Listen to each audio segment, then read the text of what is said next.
you know, I plan on him never fighting again after we fight the second time. I'll put an end to it. I feel I'm the better fighter. I don't care what anybody says. I know I'm the better fighter, and if I get my rematch, I'm gonna beat him. And you know, regardless of the outcome of the first fight, I know I could come back and I could beat him. Hopefully I fight Ryan again. If they're not on some host, I text that ass again. Tell them boys to give me 150 M's. I'm coming. As the conversation shifts, Garcia questions Davis's position in the current landscape. He argues the sport has changed with new power players, removing excuses, and believes he has been facing tougher competition while others have stayed selective. He frames himself as the one taking real risks against top names while expecting the same standard in return. The thing about Tank, before, you know, he thought that people really need him. And now that, you know, we got Turkey Al-Sheikh, you got all these other big players, Netflix, and people that are coming in the sport, there's really no such thing as A-side anyways. So now you have no excuse but to fight people, but he still won't fight people, which nobody really calls him out on that. But he hasn't fought really, other than myself, who has he fought? You know, I'm out here fighting Devin Haney, I'm out here fighting Tank Davis, now I'm about to fight Teofimo. I'm fighting everybody that's in front of me, and all the people that are just afraid to get in the ring with, but you haven't done nothing. On the other side of that equation, Gervonta Davis believes removing Ryan Garcia's key weapon and staying disciplined will break him down. For Garcia, it becomes a survival test once the pressure builds. I want to take his best punch, or whatever he do good, be able to take that and take it away from him, and be able to make sure that when I give him myself, make sure I'm doing everything correct, make sure all the way down to the T. Take him in that deep water and drown him. Ryan Garcia reignites a rivalry that never fully settled, calling Gervonta Davis back into the spotlight for a historic rematch. Ryan Garcia is open to a rematch with Gervonta Davis, but believes the terms must now favor him. He argues he has taken the risks for years and expects opponents to meet him at his level. Are we going to see you in a Tank fight again? I would love to. I would love to. I think he needs to clean some of his act up and get back in the sport. We all want to see him back. Including myself, so I can run it back with him. But I don't think we're going to fight for a long time. He won't go up to 147 either. A lot of these guys, they want me to take the risk and go lower all the time, but they won't do it. Sounds a little pussy to me, especially in the fact that I can't always be willing to take the extra step to make the fight happen. I've done that year in, year in, out. And now that I'm a world champion, you're going to have to come to me now. And if you don't want to, I don't really need you anyway, so what does it matter? As the focus turned to strategy, Bernard Hopkins expected Garcia to control the fight using distance and speed. He believed Garcia needed to stay disciplined, avoid lingering after punches, and not get caught admiring his work. He suggests that maintaining movement and focus was key to executing the right game plan. He's sneaky. Explosive. Yeah. You think you're doing something, and he rides off that overconfident, where now he recognized this old school. He's so interesting Baltimore, Maryland. He's so old school. Know what old school is? Yeah. Anybody that's throwing punches is open to get hit. Anybody and everybody that throw punches, you leave an opportunity. It's who get there first. It's literally, you know, you think it's, you know about the the ball in the three top hustle? Mm-hmm. You think he showed it to you. You think, and he did a couple of these, it's not there. Right. He shows you something that is like an illusion.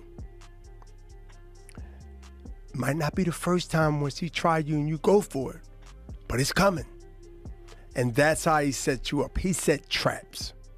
Yeah, he sets traps, and he's got ridiculous one-punch knockout power, too. He's just such an interesting fighter because his style is so different from everybody else. He's so conservative in the early rounds, throws so few punches, and he lets you work.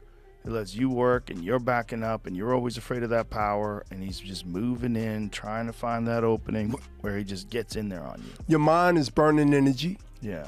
You physically burning energy because you know, right? Even if he just touch you in an arm, you know, based on what you've been hearing through the whole press conference and through the whole fights he had before then, yourself, that you better not get hit. Yeah. See, power rules everything around you. Mm-hmm. One thing about power, you can lose all the fights, all the rounds in that power. Come on. Yep. Right? That would make the Foremans, the Mike Tyson. Deontay Wilder. Power. Rules. Yeah. I got one shot and it's over. I can be losing the whole 90, I can be losing all the way to the 12th round and hit you with that power. And to get to the 12th, 11th, 10th, 9th, 8th, you walking and treading danger. You walking through a minefield that any time, any bad move, it's over. Yeah. Fighting tankers like that. Yeah. Now the attention turns to the finer details. Hopkins points to Davis's deceptive power and sharp instincts in exchanges. He explains that every punch creates an opening, and Davis thrives in those split-second moments, often setting traps that aren't obvious. He suggests Tank's ability to disguise opportunities makes him especially dangerous when opponents think they're in control. Was Tank Davis and Ryan Garcia. It's there. How did you think that fight was going to play out? I thought the fight was going to play out, and I anticipated the fight playing out where Ryan would use all the attributes that he has to his best ability. What I mean by that is stay out. Length. Stay outside. Speed. Remember, don't admire your work, right? Don't be the squirrel with your head up looking for something. Right. Keep it down. He mentioned it working in training that they was working on that. They was focused on that. Reporters was asking, you going to keep your head down? Of course, that's the easy thing to ask, but that's what he was known for. With questions starting to build, Davis briefly returned to social media before deleting everything again, hinting at a quiet step back. The analyst points to ongoing legal issues, leaving uncertainty around his next move. Apparently, Gervonta Davis, superstar boxer, 30 wins, no losses, 1 draw, 28 wins by way of knockout. Gervonta Davis puts on his social media, then deletes it, saying he'll be back soon. He's 31 years of age. Gervonta Davis is going through legal issues, but he put on his social media, then deleted it, then deleted his social media. Says he'll be back soon. With momentum starting to build, Garcia leans into the belief that his sharpest form brings a level of speed few can handle. He trusts what he's seen on film and feels his reactions will be there in the moments that matter, making it difficult for his opponent to settle into any rhythm. He expects a fast-moving contest where the pace stays high and the exchanges unfold before anyone can fully adjust. I'm telling you, when I'm at my sharpest, I don't think nobody's faster than me. I've looked at tape recording, and you know, I could lie. All these things, video don't lie. Nobody's faster than me. So he'll have a problem dealing with that because he can't just be throwing punches because I'm right there with him. So it'll be one of those fun fights that it's moving quick and you can't blink because anything could happen. Building on that uncertainty, Skip Brown said a rematch between Ryan Garcia and Gervonta Davis is needed to settle unfinished business. He argues Garcia needs another shot to prove himself without doubt. I think so too. My thing is this. Do we see Ryan Garcia versus Tank Davis again? I'm gonna be honest, I think we have to. You do? You do? We have to. Because for whatever reason, I mean, listen, I never questioned his injury. I never questioned because this Tank punching him. Yeah. If Tank hit me in my ankle, I'm getting an amputation tonight. You know, I'm gonna walk around with a kickstand. You know, what I'm saying is, I think Ryan has the ability, if his team or whatever put this fight together again, to close it out the right way, either through victory or defeat. Yeah. Turning up the tension, Ben sets his sights on Garcia while chasing a world title opportunity. He questions the timing of the call-out, suggesting it comes only now that the risk feels lower, while making it clear he had been pushing for the fight much earlier. Ryan Garcia next. I want a WBC world title next. Yeah. That's what I've been dreaming of. That's what I've been working hard towards for the past 10 years. Yeah. But I guess what entices you about a Ryan Garcia fight? What did you make, I guess, of him calling you out? Of course he calls me out now, he's a coward. He probably thinks, oh, you know, how's Conor looking at 147, 150 in 4 years? You know, he weren't calling me out for the past 2 years, was he? Yeah. Where's he been? You know, while I've been vocal and actively chasing that fight, it's cowardly. But you know, he can get it next, and he'll get a better version of me. As the business side comes into focus, Dana White confirms Ben has secured a longer-term deal after an initial short-term agreement. He signals growing commitment around Ben, positioning him for more consistent opportunities moving forward. Conor Ben, we signed a 1-fight deal with him, and now we just signed a 2.5-year, 5-fight deal with him to stay with Zuffa Boxing. As the spotlight turns to what comes next, Ben keeps Garcia in his sights while chasing the biggest stage available. He pushes toward a world title opportunity but stays open to any high-level clash that carries real weight. He frames himself as a fighter chasing moments that last, not just names on a record. But Ryan Garcia and the potential for a fight against him is what everybody's been making noise about as well. Where is your head in regards to that? What fight do you want? What have you told Dana White? Listen, What's the fight that you want? We're going to try and make the WBC World title, you know, mandatory for that shot. I've worked hard to get to that shot, but ultimately I'm not sure of options. You know, there's plenty of fighters calling me out, so we'll see what's there. Whatever fight the public want, they can get. I'm here because I want to make the biggest fights possible. I want to make the most memorable nights in boxing. You know, the ones where people go, "God, what a fight, what a night." Something to remember, history made, legacy made. That's why I'm here. So whoever wants it can get it. That's who you are. I have no doubt about it. But I asked a very direct question. This is first thing. He don't know me that well yet. Who do you want? Like, who's the guy? Garcia. Yeah, that's all I want to hear. That's all I want to hear, Dana. That's what I was asking about. What about you, Dana? What do you? Yeah, I agree with everything he said. That's why I'm in the business right now, is to make the fights that people want to see. At this stage, Garcia brushes off Ben and shows no sign of concern heading into a potential clash. He views Ben's forward pressure as something that could play into his hands, giving him chances to land cleanly. He pushes for the fight to happen next, confident in how it unfolds. Ryan Garcia, big minge. What the f? That don't faze me. I don't know what the hell that means, nor do I care. He don't scare me. Conor Ben is not scary at all. He's not intimidating. He don't feel like anything like a threat.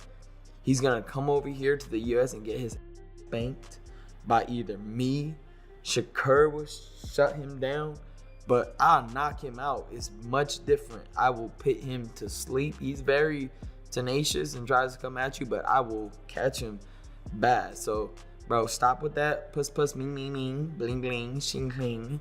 Don't care about none of that. Simply want that fight. Let's go. As the conversation turns more critical, Oscar De La Hoya believes Ben didn't look as sharp or energetic in his recent outing compared to earlier performances. He suggests the move to a higher weight could create challenges and affect his overall output. Still, he remains open to a matchup with Garcia, viewing it as a fight that could still make sense. How do you think that fight looked? Did you see Conor fight earlier today? I did see him fight, and look, Conor's Conor. I didn't see him as active or as fresh when he fought Eubanks. He looked better. He looked stronger. He looked fresh. He looked energetic.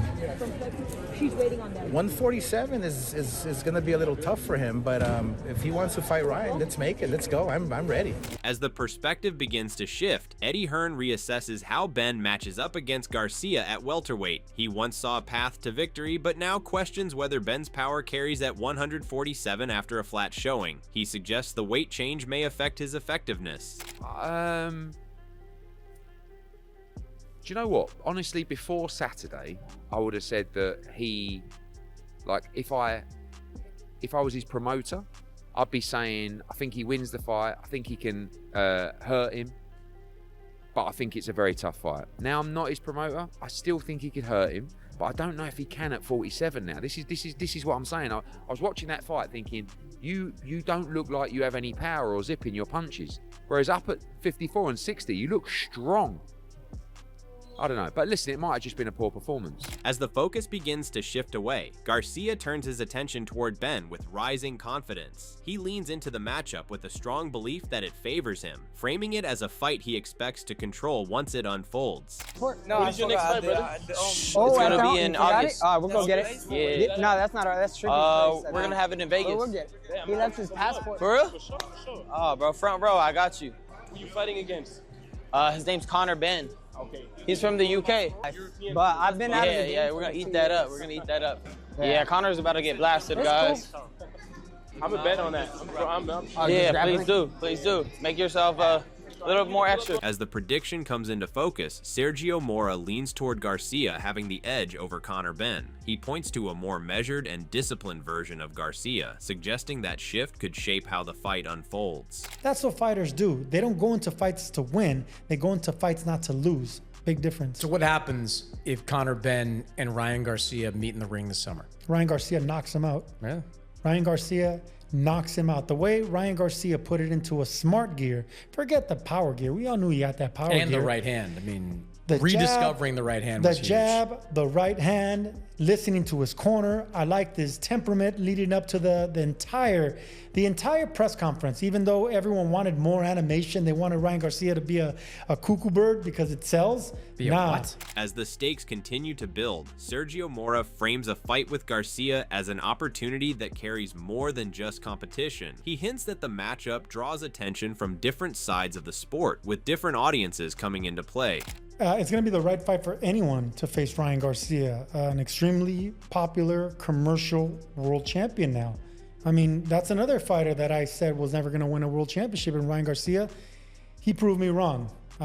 He got that strap. So, yeah, of course, everyone's going to want to call out the fact that he has a lot of followers. You get paid a lot of money if you fight a guy like Ryan Garcia, and now he's a world champion. So it's a win-win-win for Conor Benn, and he needs it. I mean, both these guys have a mass following. And they're from two parts of the world. I mean, Conor Benn brings that UK popularity. Ryan Garcia brings that youthful YouTube social media following and that green belt.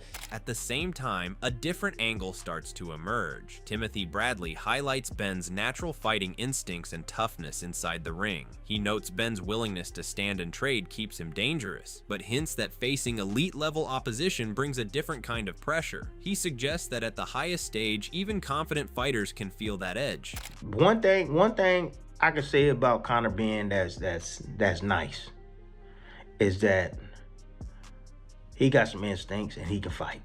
Like fight, not box, fight. That's the one thing that I can say about Conor Benn. You know, he's always dangerous because he can fight. You know, and he'll bite down. Just the way he did against Regis. He bit down, you know, but he's scared shitless at the top echelon. I promise y'all that. With 48 fights, scared as hell. Oh, he's scared. I had over 200 fights, shit, and I was scared in the motherfucker. Yeah, at the highest level. Oh my gosh. Yeah. Shit, scared to get embarrassed.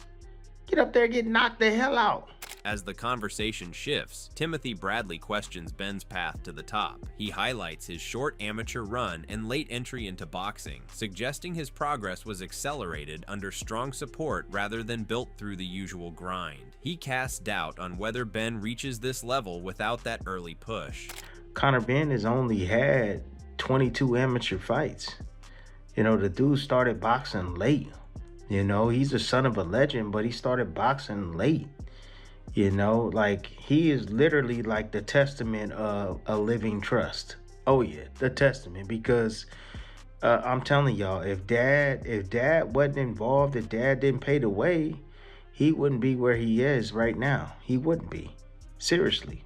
You know, 22 amateur fights, with the amount of fights that he had now in the professionals, I think he'd been started boxing around 16, 17.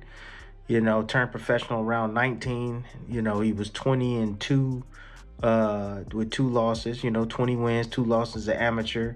It's 48 fights altogether in his entire career, amateur and pro. As the matchup gets assessed, Bernie the Boxer leans toward Garcia having the edge over Conor Benn. He sees the fight drawing major attention, but views Garcia's size and style as better suited for controlling the pace. He expects Garcia to dictate the action and gradually take over. Well, obviously, it'll be a big fight for their fans. You know, in the landscape of boxing, I don't think it's like I say, it's a good fight. It's a big fight. You know, I think both of those guys' skill sets are limited, but, you know, with, I guess, the fan fare that they have, you know, it'll be a big fight. Stylistically, what do you think it looks like? I think Ryan outboxes him. I think I think he's going to piggyback off what he did against Barrios. Conor Ben is a lot shorter, and I think he's going to piggyback off of that and probably dominate Conor Ben. No, I don't know. I don't know. I don't. He's just a sloppy fighter. If maybe he catches him with a good punch and stops him, but far as his finishing skill set, nah. I think if he hurt him, he would go wild trying to finish him and miss the mark. He's not gonna, if he gets him hurt, he's not gonna be able to put him in a position to get him to stop out. He don't have that skill set. So I feel like if he hurts him, he obviously gonna run over there and try to swing hard and maybe hit him, miss him, look sloppy trying to do it. And if Conor Ben can hold him or, duck and move and dodge, and he probably survived. Meanwhile, Greg Hackett argues Garcia has the tools to stop Ben if he performs at a high level. He questions Ben's defensive ability, stating his intensity alone won't hold up against Garcia's speed and power. He suggests that at the elite level, those gaps could be exposed by multiple top fighters. I think it's a great fight, but I think if Ryan go out there looking like anything like his last fight, I think he'll stop Conor Ben. I don't think Conor Ben is defensive enough. I like his intensity level, but his defense don't really handle defense. And Ryan's speed gives anybody problems. And then he can punch too. So I think Ryan stop Conor Ben on some real shit. I think all the 47-pounders will stop him. I think Brian Norman Jr. will stop him. I think Devin Haney would stop him. Whoever at 47, top echelon, I think they'll stop him. The tension is building again as Ryan Garcia sets his sights on a rematch with Gervonta Davis, carrying a firm belief that the outcome can shift if they meet again. The rivalry hasn't cooled, and the narrative now feels different, with both fighters stepping into a possible second clash under heavier expectations, sharper focus, and more pressure to prove where they truly stand. And that's where everything starts to open up if this rematch finally takes shape. Does Garcia find a way to adjust and change the rhythm of the fight, or does Tank once again control the moments that matter most? Drop your prediction below, hit like if you enjoyed the breakdown, and subscribe for more high-level boxing analysis.